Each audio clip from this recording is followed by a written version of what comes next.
Welcome to lady programmer channel. Computer organisation and architecture సిరీస్లో మరొక వీడియోకి స్వాగతం. ఈరోజు మనం నేర్చుకోబోయే topic data transfer and manipulations. Before we begin, don't forget to subscribe to lady programmer and make learning simple, smart and exciting. Ready కదా? Let's begin. So data transfer and manipulation అంటే ఏంటి? In a computer system, the CPU continuously transfers and manipulates the data while executing the instructions. ఏదైనా instruction ఉందనుకోండి, దాంట్లో either data transfer అయినా ఉంటుంది are manipulation అయినా ఉంటుంది. సో ఫర్ ఎగ్జాంపుల్ మనం ఒక ఎగ్జాంపుల్ తీసుకుంటే A = B+C. దాంట్లో ఏముంది? డేటా మ్యానిపులేషన్ ఉంది. ఫస్ట్ B+C అనేది చేసి మనం ఏలోకి ట్రాన్స్ఫర్ చేయాలి. సో ఇక్కడ B+C అనేది ఏంటి? Data manipulation. And then we are storing it to A. అదేంటి? Data transfer. సో ఈ రెండు ఉన్నాయి ఒక ఇన్స్ట్రక్షన్లో. కొన్ని ఇన్స్ట్రక్షన్స్లో మ్యానిపులేషన్ ఉండొచ్చు, కొన్నింటిలో ట్రాన్స్ఫర్ ఉండొచ్చు, కొన్నింటిలో రెండు ఉండొచ్చు. So while executing instruction CPU ఇవి చేస్తూ ఉంటుంది కంటిన్యూస్గా. So every instruction can be grouped into 2 major types. One ఏంటి? Data transfer instructions, move the data from one place to another. And data manipulation instructions ఏంటి? Perform the arithmetic or logical operations on the data. Data పైన ఈ Helio operations చేస్తూ ఉండడం, అంటే addition, subtraction, logical shift కానీ లేదంటే ఇంకా and are not కానీ, ఇవన్నీ డేటా మ్యానిపులేషన్స్ అనమాట. And data transfer instructions. These instructions are used to move the data between CPU registers, main memory and IO devices. మనకి డేటా ఎక్కడెక్కడ మూవ్ అవుతుంది? మెయిన్గా CPUలో రెజిస్టర్స్ ఉంటాయి. రెజిస్టర్స్ మధ్యలో డేటా మూవ్ అవుతుంది. అండ్ మెయిన్ మెమొరీ నుంచి CPUకి డేటా మూవ్ అవుతూ ఉంటుంది. And then input output devices నుంచి ఆబ్వియస్గా మూవ్ అవ్వాలి. So that they can take the input and give the output to the user. Types of data transfer. ఎన్ని types ఉన్నాయి? సో రెజిస్టర్ నుంచి రెజిస్టర్కి డేటా మూవ్ అవుతుంది. ఇక్కడ ఎగ్జాంపుల్లో R1 to R2. ఇక్కడ A = B అనుకుంటే Bలో ఉన్న డేటా Aలోకి మూవ్ అవుతుంది అనమాట ఇక్కడ. అండ్ మెమొరీ, రెజిస్టర్ నుంచి మెమొరీకి డేటా మూవ్ అవుతుంది. So when we are storing the content of R1 into a memory address. So for example మీరు ఒక ఆపరేషన్ A = B+C అనే ఆపరేషన్ చేశారనుకోండి. సో B+C అనేది ఆపరేషన్ అయిన తర్వాత A అనే వేరియబుల్ స్టోర్ చేయాలి. A అనే వేరియబుల్ అసలు ఎక్కడ ఉంటుంది? ర్యామ్లో ఉంటుంది. సో ర్యామ్లోకి మనం మళ్ళీ ఆ అవుట్పుట్ని బ్యాక్ టు మెమరీ రైట్ చేయాలి అక్కడ. నెక్స్ట్ ఏంటి? మెమొరీ నుంచి రిజిస్టర్లోకి రాస్తాము. ఎప్పుడు? CPU డేటాని లోడ్ చేసుకొని దాని మీద ఆపరేషన్ పర్ఫామ్ చేయాలి కదా. సో అది లోడ్ చేయాలంటే మెమొరీ నుంచి రిజిస్టర్కి ఆ డేటాని రీడ్ చేయాలి. ఇక్కడ ఎగ్జాంపుల్లో మెమొరీ 2000 అనే మెమొరీ నుంచి మనం R1 అనే రిజిస్టర్లోకి డేటాని మూవ్ చేస్తున్నాం. So load the data from memory into R1. Next input output transfer. Input resistors ఉంటాయి కదా, అవుట్పుట్ రెజిస్టర్స్ ఉంటాయి. సో వాటిని మనం రెజిస్టర్స్లోకి లేదంటే ఇంకా మెమరీలోకి దాన్ని స్టోర్ చేసుకోవచ్చు, రీడ్ చేయొచ్చు. The data movement between CPU and the IO device. Immediate data transfer. Immediate data transfer అంటే ఏంటి? ఆ ఇన్స్ట్రక్షన్లోనే డేటా ఉంటుంది ఫస్ట్, దాన్ని ఒక రిజిస్టర్లోకి మూవ్ చేసుకుంటాం. Load the constant value 10 into R1. Common data transfers ఏంటి? మూవ్, డేటా ట్రాన్స్ఫర్ చేస్తాం. లోడ్ అంటే ఒక రిజిస్టర్లో ఉన్న CPUలోకి మెమొరీ నుంచి డేటాని లోడ్ చేస్తాము. సో స్టోర్ అంటే డేటా ఆల్రెడీ CPU రిజిస్టర్లో ఉంటుంది, దాన్ని తీసుకెళ్ళి మెమొరీలో స్టోర్ చేస్తాము.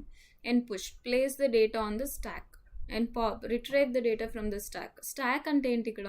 స్టాక్ అంటే మనం ఒక ఫంక్షన్ ఎగ్జిక్యూట్ చేసేటప్పుడు ఆ ఫంక్షన్కి మన కంపైలర్ అనేది అక్కడ ఒక సపరేట్ స్టాక్ని క్రియేట్ చేసుకుంటుంది. ఎందుకు? ఆ ఫంక్షన్ అయిపోగానే you should come back to the original function which call that. And also you should delete or deallocate the memory which you allocated for the variables in that function. So ఇవన్నీ మనం ప్రాపర్గా జరగాలి అని చెప్పి ప్రతి function నువ్వు ఎప్పుడైతే call చేస్తావో అప్పుడు ఒక స్టాక్ క్రియేట్ అవుతుంది. సో ఆ స్టాక్లో ఆ స్టాక్కి మనం స్టాక్లో డేటాని పుష్ చేయొచ్చు అండ్ పాప్ చేయొచ్చు. పుష్ అంటే inserting into the stack. Pop అంటే deleting from the stack. So in and out అనేవి transfer the data between two or from the IO devices. Data manipulation instructions. These instructions are used to process or change the data stored in the register memory. మనకు తెలుసు నార్మల్గా ఏ డేటాని perform చేయొచ్చు అని. మీరు chapter 1లో ఉన్న videos చూసుంటే దాంట్లో మనకి డిఫరెంట్ ఆపరేషన్స్ ఉంటాయి. Arithmetic, logical and shift operations ఉంటాయి. దాంట్లో అరిథమెటిక్ అంటే అడిషన్, సబ్ట్రాక్షన్, ఇంకా మల్టిప్లికేషన్, డివిజన్ అవి. అండ్ లాజికల్ ఏంటి? లాజికల్ అండ్, ఆర్, నాట్, ఇంకా కాంప్లిమెంట్ ఇవన్నీ, ఎక్స్ఆర్ అవన్నీ. అండ్ షిఫ్ట్ అంటే లెఫ్ట్ షిఫ్ట్, రైట్ షిఫ్ట్ ఇలాంటివన్నీ అనమాట. ఇవన్నీ comes under manipulation, data manipulation instructions. So add R1 అనే రెజిస్టర్తో R2 అనే రెజిస్టర్లో ఉన్న డేటాని మనం అడిషన్ చేస్తున్నాం. Subtraction same. ఇంక్రిమెంట్ అంటే R1కి +1 యాడ్ చేస్తున్నాం. డిక్రిమెంట్ అంటే R1కి -1 అనమాట. And multiplication and division you know that. And clear అంటే R1లో ఉన్న డేటాని మనం క్లియర్ చేసేస్తున్నాం, అంటే 0కి సెట్ చేస్తున్నాం అనమాట. Logical instructions. లాజికల్గా ఏముంటాయి? And, or, XOR, not, test. ఇక్కడ లాజికల్ అండ్ అంటే ఏంటి?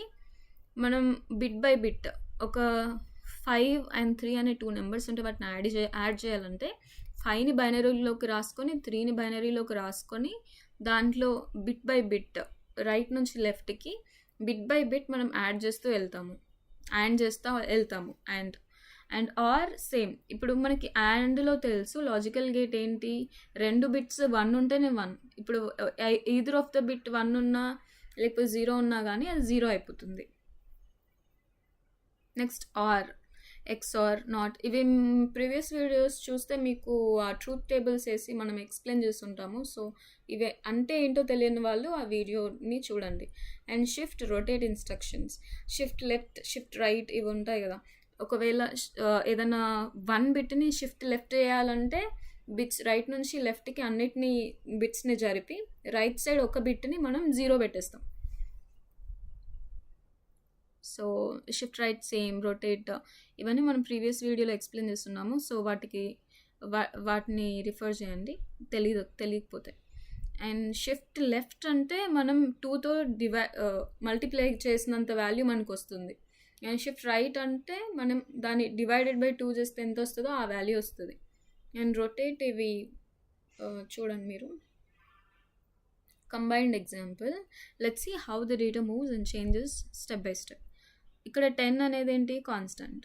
R1 అనేది ఏంటి? రెజిస్టర్. సో ఇక్కడ 10 అనే కాన్స్టెంట్ని మనం R1 అనే రెజిస్టర్లోకి లోడ్ చేస్తున్నాము. So move 10 to R1, load 10 into R1.